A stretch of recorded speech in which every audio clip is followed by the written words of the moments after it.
وہ تحریف شدہ ہے۔ اس میں آپ کے آباء و اجداد نے اپنی مرضی کی باتیں اپنے فائدے کے لیے شامل کر دی ہیں، کیونکہ یہود و نصارہ ہمارے نبی صلی اللہ علیہ وسلم کو تسلیم نہیں کرنا چاہتے تھے، جبکہ خود انجیل اور تورات میں ہمارے نبی صلی اللہ علیہ وسلم کے آنے کی پیشن گوئی موجود تھی۔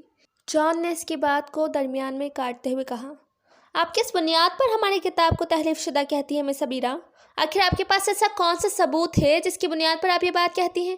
جان مکمل طور پر اپنے دل کی تسلی چاہتا تھا۔ قرآن پاک اس بات کی تصدیق کرتا ہے، اور وہ اللہ پاک کی وہ آسمانی کتاب ہے جس میں 1400 سال گزرنے کے بعد بھی تحریف نہیں ہوئی۔ عبیرہ ایک لمحے کے لیے رکی تو جان فوراً بولا، آپ یہ کیسے کہہ سکتے ہیں کہ آپ کی کتاب میں تحریف نہیں ہوئی؟ کیونکہ قرآن پاک کی حفاظت کا ذمہ اللہ پاک نے خود اٹھایا ہے، اور جب خالق خود اپنے کلام کا محافظ ہو تو پھر بھلا کس کی ہمت ہے کہ اسے تبدیل کر سکے؟ اب کہ وہ خاموش ہی رہا، پھر بولا، کیا تحریف ہوئی ہے ہماری کتاب میں، اور کب ہوئی یہ تحریف؟ اس تحریف کی ابتدا حضرت عیسیٰ علیہ السلام کے آسمان پر اٹھائے جانے کے بعد ہوئی۔ ایک بار پھر جان نے اس کی بات کاٹی تھی، اور یہ کب ہوا کہ جس کو آسمان پر اٹھا لیا گیا؟ انہیں تو صلیب پر چڑھا دیا گیا تھا اور موت کے گھاٹ اتار دیا گیا تھا بادشاہ ہیرودیس کے حکم پر۔ پھر اس کے بعد ان کی روح کو 12 رسولوں نے دیکھا تھا، جنہیں انہوں نے یہ پیغام دیا تھا کہ ان کے بعد کوئی رسول نہیں، اور انہیں ان کا دین پوری دنیا میں پھیلانا ہے۔ جان کو اس کی ہر بات سے اختلاف ہو رہا تھا۔ بے صبرے لوگوں کے ہاتھ کبھی کچھ نہیں آتا جان، منزل انہیں کے قدم چومتی ہے جو صبر کرتے ہیں، مشکلیں برداشت کرتے ہیں۔ عبیرہ نے تحمل سے کہا، اور جان شرمندہ ہو گیا تھا۔ I am sorry. کوئی بات نہیں، یہ انسان کی فطرت ہے، اسے ہمیشہ وقت سے پہلے اور ضرورت سے زیادہ چاہیے ہوتا ہے۔ خیر کوئی بات نہیں، مجھے پتا ہے کہ آپ لوگ اس بات پر یقین نہیں رکھتے کہ حضرت عیسیٰ علیہ السلام کو آسمان پر اٹھا لیا گیا تھا۔ متی کی انجیل کے مطابق انہیں موت کے گھاٹ اتارا گیا، پھر دفنایا بھی گیا، اور اس کے بعد مختلف لوگوں نے ان کی روح کو دیکھا، لیکن حقیقت اس سے مختلف ہے۔ اللہ پاک نے خود اس حقیقت کو واضح فرما دیا ہے قرآن کریم میں کہ حضرت عیسیٰ کو آسمان پر اٹھایا گیا، اور ایک شخص کو حضرت عیسیٰ کی شکل دے دی گئی جسے سولی پر چڑھایا گیا۔ آپ کے آباء و اجداد یہ سوچتے رہے کہ وہ داؤ بہترین طریقے سے جیت گئے، مگر حقیقتاً اللہ عز و جل نے نبی کو قتل کرانے کی سازش کی سزا میں انہیں ہمیشگی کی گمراہی عطا کر دی، ان کے دلوں کو سخت کر دیا کہ حق کے سامنے ہوتے ہوئے بھی انہوں نے حق کو بدل دیا۔ حضرت عیسیٰ کے بعد ان کی قوم 3 فرقوں میں بٹ گئی۔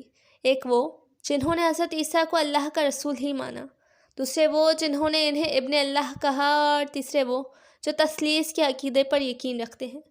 عبیرہ اب خاموش ہو گئی تھی۔ جان کو لگا کہ اب اس کے پاس کچھ پوچھنے کے لیے نہیں بچا۔ عبیرہ نے تو اسے اس کے دین کے بارے میں وہ باتیں بھی بتائی تھیں جو خود اسے بھی معلوم نہیں تھیں۔ جستجو وہ چیز ہے مسٹر جان کہ جب انسان کے دل میں پیدا ہو جائے تو وہ اللہ کے حکم سے پہاڑوں کو بھی اپنی جگہ سے ہلا سکتا ہے۔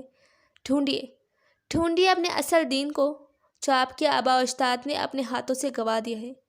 عبیرہ بات مکمل کر کے اپنی جگہ سے اٹھ کھڑی ہوئی۔ اوکے، اب آپ کلاس میں آئیں، اس نے پرسکون لہجے میں کہا تھا۔ میں نہیں آؤں گا، اس نے خود کو کہتے سنا تھا، مگر عبیرہ بدستور مسکراتے ہوئے دروازے کی طرف بڑھ گئی تھی، جبکہ جان ایک عجیب انتشار کا شکار ہو رہا تھا۔ کس کا ساتھ تمہیں اتنا مطمئن اور خوش رکھتا ہے، اور کیوں میں اتنا مضطرب رہتا ہوں؟ مگر اس سے کوئی اطمینان بخش جواب نہیں مل پایا تھا خود سے۔ میں کیوں یہاں آتا ہوں بار بار؟ یہ آپ کی محبت ہے یا اسلام کی جستجو؟ اس کی سوچیں منتشر تھیں۔ نیکسٹ سین۔ حد ہو گئی ہے عبیرہ، میم کتنی امپورٹنٹ اور لاسٹ کلاس تم نے اس لڑکی کی وجہ سے چھوڑ دی۔ عالیہ بہت زیادہ خفا نظر آ رہی تھی۔ ایسا کیا کہنا چاہ رہا تھا وہ تم سے جو میرے سامنے اس کے منہ سے نہیں نکلا؟ عالیہ کا لہجہ متجسس تھا، اور عبیرہ نے رجسٹر سے نگاہیں ہٹا کر سے دیکھا تھا۔ تمہیں اندازہ بھی ہے کہ تم کیا کہہ رہی ہو عالیہ؟ عبیرہ کا لہجہ بالکل سنجیدہ تھا۔ ارے نہیں عبیرہ، تم میرا غلط مطلب لے رہی ہو۔ عالیہ بوکھلا گئی تھی۔ میرا مطلب تھا کہ ایسا کون سا گناہ تھا جس کا اعتراف وہ میرے سامنے نہیں کرنا چاہتا تھا۔ عالیہ نے اپنے سوالات کی وضاحت کی تھی۔ وہ کسی گناہ کا اعتراف کرنے نہیں آیا تھا، وہ صرف اپنے احساسات کو پہچاننے کی کوشش کر رہا ہے۔ عبیرہ نے پرسوچ لہجے میں کہا تھا۔ ایک بات کہوں عبیرہ، اگر تم مائنڈ نہ کرو؟ عالیہ نے بہت محتاط لہجے میں کہا۔ اگر خلاف توقع نہیں ہوگا تو یقیناً مائنڈ نہیں کروں گی، عبیرہ نے مسکرا کر کہا۔ میں نے محسوس کیا ہے کہ دوسرے نامحرم لڑکوں کے مقابلے میں اس لڑکے سے بات کرتے ہوئے تمہارے لہجے میں بہت شائستگی تھی۔ عبیرہ نے پین پر کیپ لگا کر بہت غور سے عالیہ کو دیکھا۔ تمہیں پتہ ہے عالیہ، جب ہم نے کینٹین میں اسے پہلی بار دیکھا تھا تو مجھے وہ حد درجہ بدتمیز انسان لگا تھا، جسے خواہ دوسرے لوگوں پر تبصرہ کرنے کی بیماری ہے۔ مگر میں غلط تھی۔ دوسری بار جب اس نے میرا لیکچر اٹینڈ کیا تو مجھے لگا تھا کہ شاید وہ صرف تفریحاً وہاں آ گیا تھا، لیکن میں تب بھی غلط تھی۔ اور تیسری بار جب میلاد والے دن میں نے اسے خود کو گھورتے دیکھا تو مجھے بہت زیادہ غصہ آیا، لیکن اس کے بعد کی تمام ملاقاتوں میں میرا اس سے انٹریکشن ایک معلم اور طالب علم کا رہا، اور میری اس کے بارے میں قائم شدہ ہر رائے غلط ثابت ہوئی، کیونکہ میں نے اسے لوگوں میں نہیں پایا جن کے بارے میں قرآن کریم میں آیا ہے کہ ان کے دلوں پر غلاف چڑھے ہیں کہ حق بات سننے، سمجھنے اور دیکھنے سے قاصر ہیں، بلکہ میں نے محسوس کیا وہ ان لوگوں میں سے ہے جن کے بارے میں اللہ تعالیٰ نے فرمایا، اور اللہ جس کو چاہتا ہے اپنی رحمت کے لیے خاص کر لیتا ہے، اور جسے اللہ رحیم و کریم اپنی رحمت اپنے کامل دین کے لیے خاص کر لے، اس کے بارے میں ہم تم جیسے لوگ کچھ بھی سوچیں، کچھ بھی کہیں، کوئی فرق نہیں پڑتا، کیونکہ رحمان کی نگاہوں میں اپنا ایک مقام بنا لیا ہے انہوں نے۔ لیکن وہ کیا فعل ہے جس نے اسے رب کائنات کی نگاہوں میں اتنا بلند کیا کہ اس کی پاک ذات نے اس کے کبیرہ گناہ، اس کے شرک کو بھی نظر انداز کیا، اور اسے اپنے پسندیدہ دین، اپنی سب سے بڑی رحمت سے نوازنا چاہتا ہے۔ اور ایسا بھی تو ہو سکتا ہے عالیہ کہ اس نے کبھی دل سے شرک کیا ہی نہ ہو، بس جب میرے ذہن میں یہ باتیں آتی ہیں تو میرے دل میں اس کا احترام بڑھنے لگتا ہے۔ شاید یہ اللہ کی مرضی ہے جو مجھے اس سے نرم گفتار ہونے پر مجبور کر دیتی ہے۔ عبیرہ آج پہلی بار عالیہ کو عجب محویت کا شکار محسوس ہوئی تھی۔ کیا تمہیں اندازہ ہے عبیرہ تم کیا کہہ رہی ہو؟ عالیہ نے تصدیق چاہی۔ ہاں عالیہ، مجھے پتہ ہے میں کیا کہہ رہی ہوں۔ میں دیکھ سکتی ہوں اس کی نگاہوں میں حقیقی رب کی جستجو ہے۔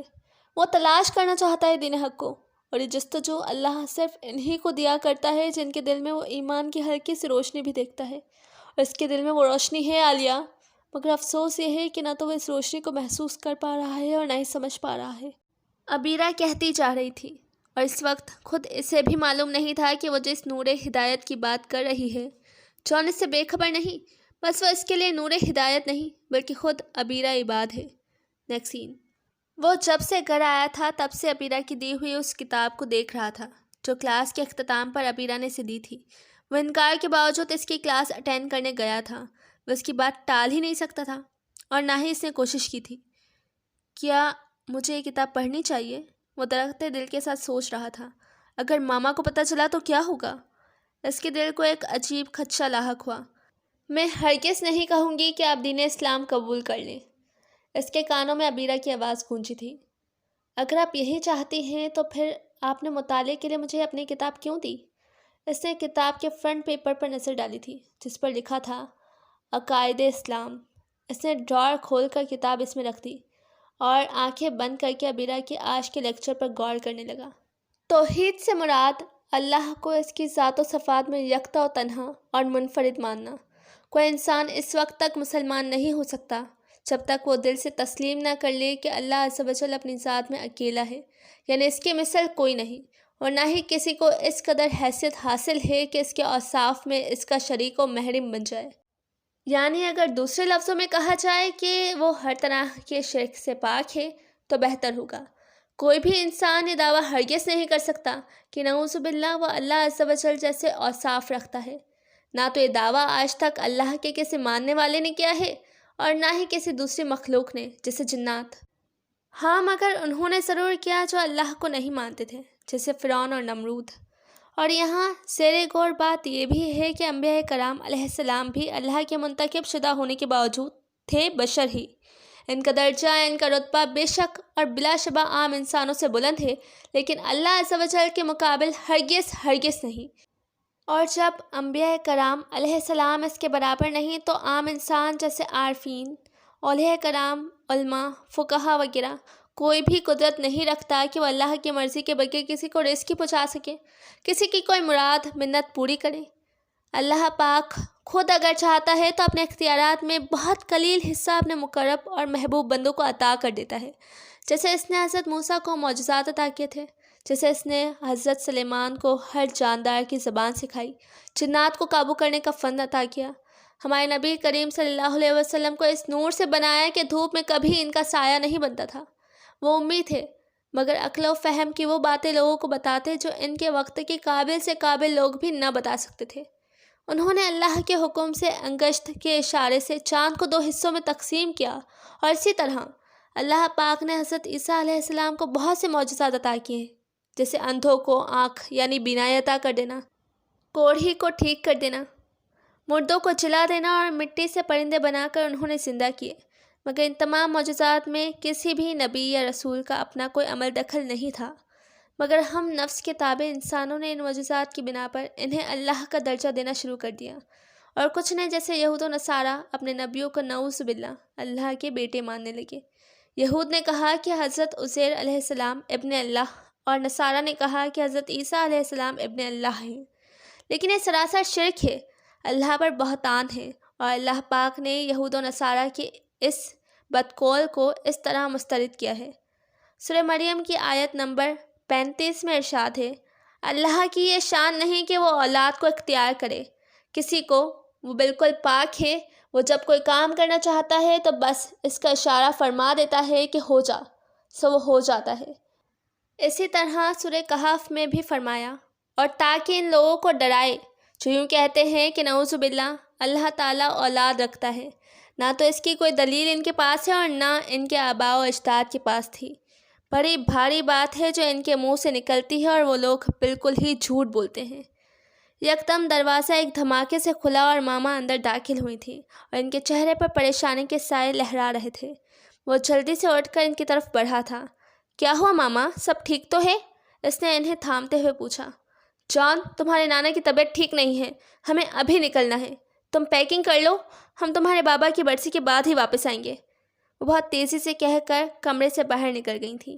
جان چند ثانیے حیران پریشان کھڑا رہا تھا، پھر الماری کی طرف بڑھ گیا تھا۔ اپنے کپڑے فولڈ کرتے ہوئے اس کے ذہن میں ایک ہی سوچ گردش کرنے لگی تھی، کل کا ابیرہ کا لیکچر مس ہو جائے گا، اور پھر کل کلاسز کا بھی لاسٹ ڈے ہے، 1 ہفتے بعد پیپرز ہوں گے، اور پھر یونی سے میرا تعلق ختم، میرا ماسٹرز مکمل ہو جائے گا۔ یونی سے تعلیم ختم یعنی ابیرہ سے رابطہ ختم۔ اس کے کپڑے فولڈ کرتے ہوئے ہاتھ تھم گئے تھے۔ او مائی گاڈ! وہ بیڈ پر بیٹھتا چلا گیا تھا۔ اب میں سمجھا، آپ نے مجھے کتاب کیوں دی تھی ابیرہ؟ آپ جانتی تھی کہ انسان کی زندگی میں کبھی کل نہیں آتی، اور اسی لیے آپ نے مجھے کتاب دی کہ اگر آپ مجھ سے نہ مل سکیں تو وہ کتاب مجھے صحیح اور غلط کا فرق بتا دے۔ وہ بے خیالی میں بڑبڑاتا چلا گیا تھا۔ نیکسٹ سین۔ مانا کہ زندگی سے ہمیں کچھ ملا بھی ہے، اس زندگی کو ہم نے بہت کچھ دیا بھی ہے، ہم پھر بھی اپنے چہرے نہ دیکھیں تو کیا علاج؟ آنکھیں بھی ہیں، چراغ بھی، آئینہ بھی ہے۔ اللہ اکبر، اللہ اکبر۔ اس نے بچے کو ہاتھ میں لیتے ہی پہلے اس کے ماتھے کا بوسہ لیا اور پھر اس کے کان میں اذان دی اور مخاطب ہوا، تم مسلمان ہو میرے بیٹے، تم نے مسلمان گھر میں آنکھیں کھولی ہیں، تمہارے باپ کا اختتام بھی ایمان پر ہوگا انشاءاللہ، اور میری دعا ہے تمہارے لیے کہ تم بھی اپنی زندگی ایمان کی راہ پر سفر کرتے ہوئے گزارو۔ میں تمہیں اسلام کی تعلیم کرتا ہوں۔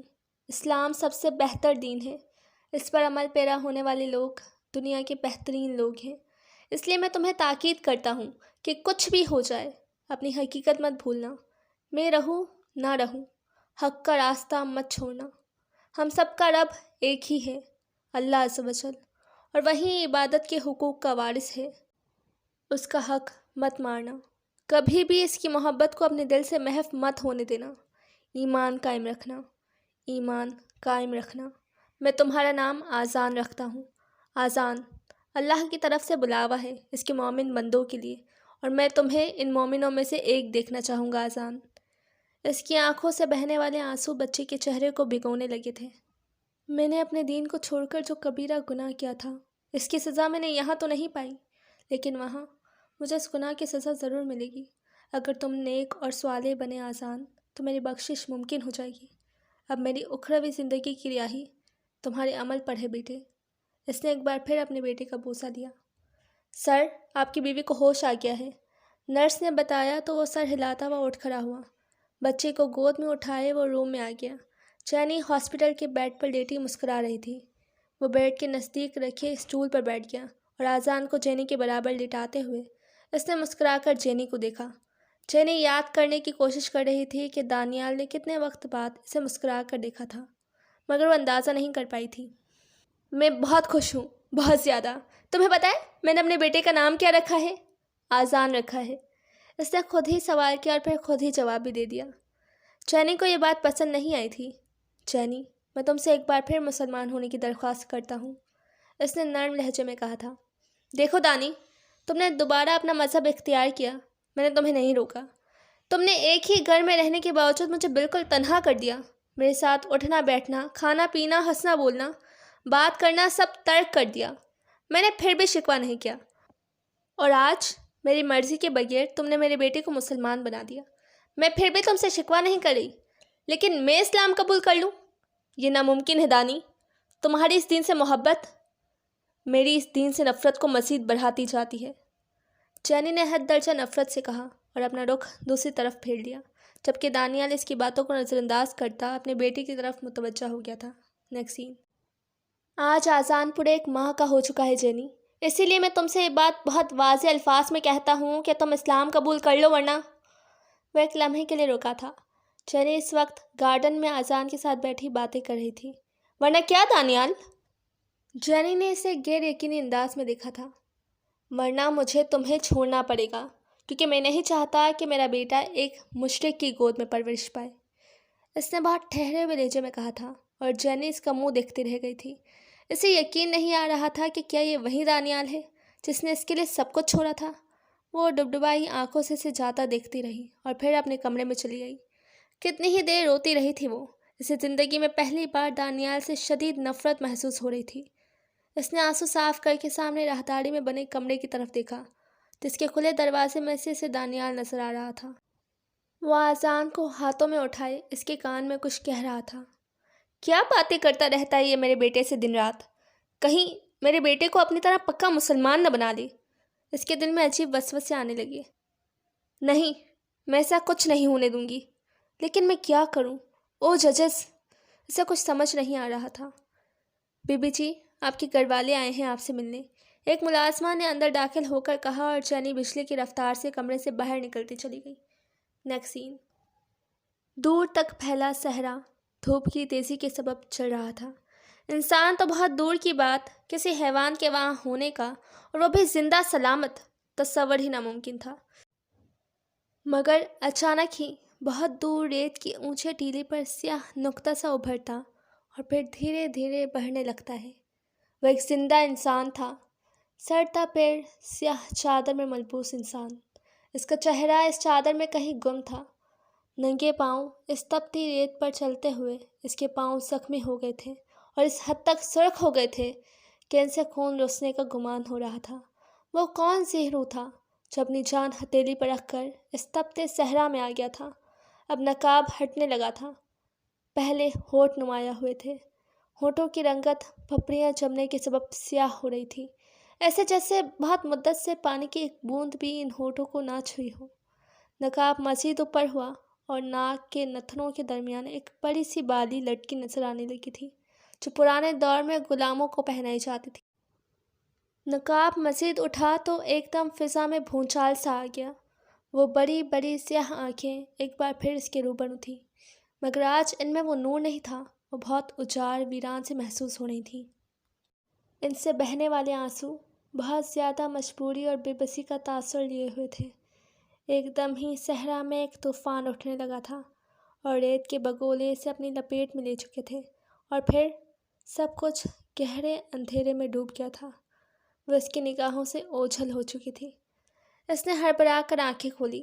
اس کا دل بہت بے ترتیب دھڑک رہا تھا۔ اس کا وجود شدید ٹھنڈ کے باوجود پسینے میں شرابور تھا۔ اس نے گہرے سانس لیتے ہوئے ارد گرد کا جائزہ لیا تو وہ صحرا نہیں بلکہ وہ نہر تھی جس کے کنارے وہ بیٹھا تھا اپنی خالہ کے گھر سے واپسی پر۔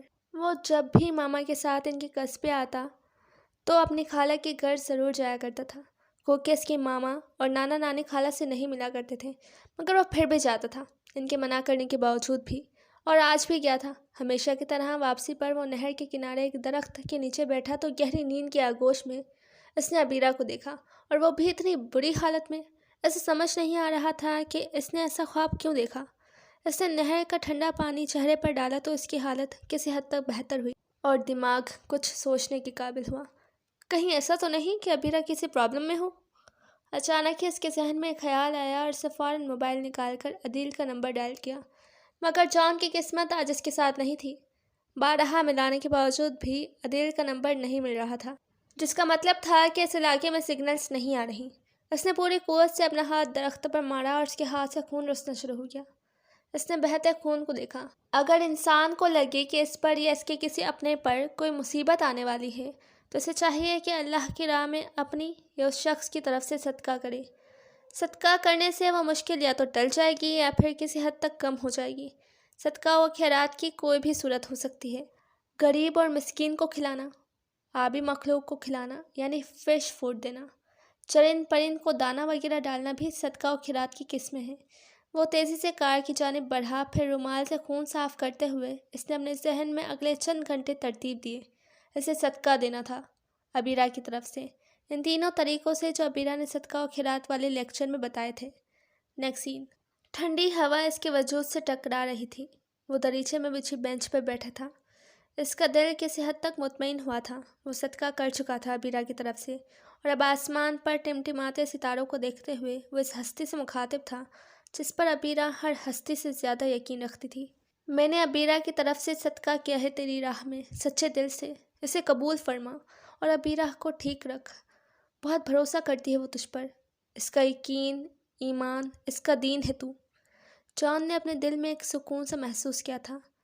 جان کہاں گئے ہوئے تھے؟ میں کب سے تمہیں ڈھونڈ رہی تھی۔ اس کی ماما نے اس کے کندھے پر ہاتھ رکھ کر اسے جھنجھوڑا اور اس نے پلٹ کر انہیں دیکھا۔ ماما، کیا ہم ابھی گھر چل سکتے ہیں؟ جان نے کہا۔ کیوں؟ تمہاری طبیعت تو ٹھیک ہے؟ انہوں نے نہ سمجھنے والے انداز میں سے دیکھا۔ میں ٹھیک ہوں مام، بس مجھے اپنے پیپرز کی ٹینشن ہو رہی ہے، اور ویسے بھی اب تو نانا جی کی طبیعت بھی ٹھیک ہے اور بابا کی برسی بھی ہو گئی ہے۔ جان نے توجہ پیش کی۔ پیپرز کی وجہ سے تم نے کب سے پریشان ہونا شروع کر دیا؟ انہوں نے زمانوی انداز میں کہا۔ مام پلیز، میں گھر جانا چاہتا ہوں اور بس۔ اسے الجھن ہو رہی تھی ان کے سوالات سے۔ اوکے چلو، میں پیکنگ کرتی ہوں۔ انہوں نے محسوس کیا کہ جان کو ان کے سوالات سے الجھن ہو رہی تھی، اسی لیے انہوں نے مزید کوئی سوال نہیں کیا۔ تقریباً 1 گھنٹے بعد وہ قصبے کی حدود سے نکل رہے تھے۔ انہوں نے محسوس کیا تھا کہ جان کار بہت تیز چلا رہا تھا، اور گھر پہنچ کر اس نے سب سے پہلے عدیل کو کال کی تھی۔ پہلے ہی بار میں کال ریسیو ہو گئی تھی۔ تم کہاں ہو جان اس وقت؟ رسمی علیق سلیق کے بعد عدیل نے اس سے سب سے پہلا سوال کیا تھا۔ گھر پر ہوں۔ جان نے خود کو بہت نارمل ظاہر کرنے کی کوشش کی۔ ویسے وہاں سب خیریت ہے نا؟ میرا مطلب ہے ابیرہ۔ جان اپنا جملہ مکمل نہیں کر پایا تھا، اسے سمجھ نہیں آ رہا تھا وہ عدیل سے ابیرہ کے بارے میں کیسے پوچھے۔ ایک دم دونوں طرف ہی خاموشی چھا گئی تھی۔ بالآخر جان نے ہر احتیاط کو بالائے طاق رکھا، یہاں تک کہ عدیل کے خفا ہونے کو بھی۔ عدیل، ابیرہ کیسی ہے؟ مجھے نہیں پتا، لیکن مجھے ایسا لگ رہا ہے کہ وہ کسی مصیبت میں ہے، وہ ایک ہی سانس میں کہتا چلا گیا۔ میں خود بھی نہیں سمجھ پا رہا کہ میں تمہیں کیسے بتاؤں۔ میں خود بھی نہیں سمجھ پا رہا تھا کہ میں تمہیں کیسے بتاؤں۔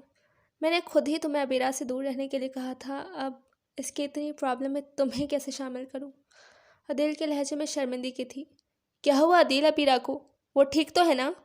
جان کے ذہن میں اس کی خواب والی حالت ابھر آئی تھی اور اس کا دل اس کے حلق میں آ گیا تھا۔ وہ جیل میں ہے۔ عدیل کا جملہ جان کو سن کر گیا۔ کیا؟ اس کی آواز ڈوبتی چلی گئی تھی۔ اس پر سنیتا نام کی لڑکی کے اغوا کا الزام ہے۔ ہم لوگ جیل ہی آئے ہوئے ہیں مگر کچھ ہو نہیں پا رہا۔ احمد کی بھی کوئی سفارش کام نہیں آ رہی۔ سخت مشکل میں مبتلا ہے جان۔ پلیز تم کچھ کرو جان، ہم علاقائی پولیس اسٹیشن میں ہیں۔ عدیل کا لہجہ ملتجی تھا۔ میں آ رہا ہوں۔ جان نے نہ کہہ کر کال منقطع کر دی۔ وہ ایک لمحہ بھی ضائع نہیں کرنا چاہتا تھا۔ بہت تیزی سے اس نے اپنا رخ ماما کے کمرے کی جانب کیا۔ وہ جانتا تھا صرف وہی واحد تھیں جو ابیرہ کو جیل کے اندھیروں سے باہر لا سکتی تھیں۔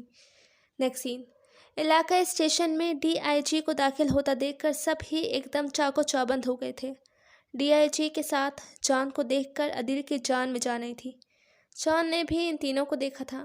عدیل اور احمد کے ساتھ ایک ضعیف العمر شخص تھا۔ ان کا چہرہ نورانی تھا، سفید داڑھی اور سر پر سفید امامہ تھا۔ اس نے ایک نظر میں جائزہ لیا تھا، یقیناً وہ ابیرہ کے فادر تھے۔ ڈی آئی جی کی آمد پر انسپکٹر، سب انسپکٹر سب ہی حاضر ہو گئے تھے۔